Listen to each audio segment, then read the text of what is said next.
Yo, yo, yo, yo! Hoy, hoy, hoy! This is Team Palaboy!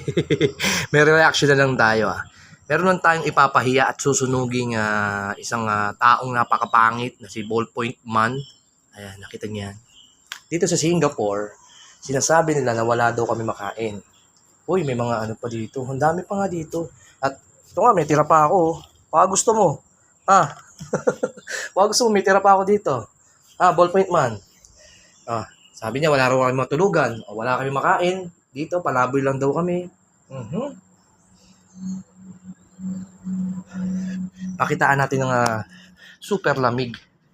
Yan, sarado natin muna tong para wala raw kami matulugan. Ayan no. Split type hayop ka, Ballpoint Man. May oven pa. Ay nako, may mga soft drinks pa dito. Ayan. Meron pa nito. Baka gusto mo. Putang ina mo, may mga ice cream pa. Hayop ka. Ayan. May mga soft drinks. Meron pa Red Bull para lumakas yung toyo mo lalo. Hayop ka. Biryani.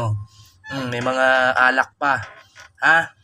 May mga prutas pa. Putang ina mo, alak. Ayan. Sige nga. Wala raw kayo matulugan. Palaboy daw kami dito.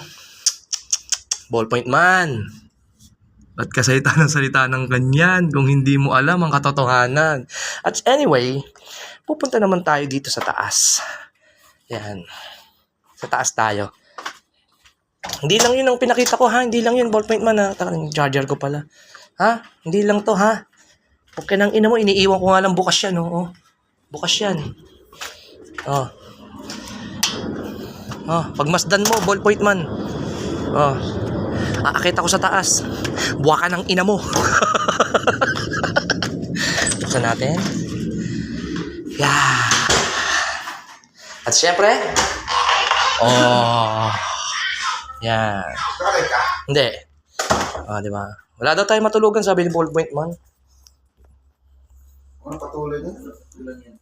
Bakit? Patuloy niya, putang ina niyan Ang luwag kaya ng namin dito, hinihiga namin. Sarap dito. Utang ina mo, sunog ka, Pahiya ka na naman.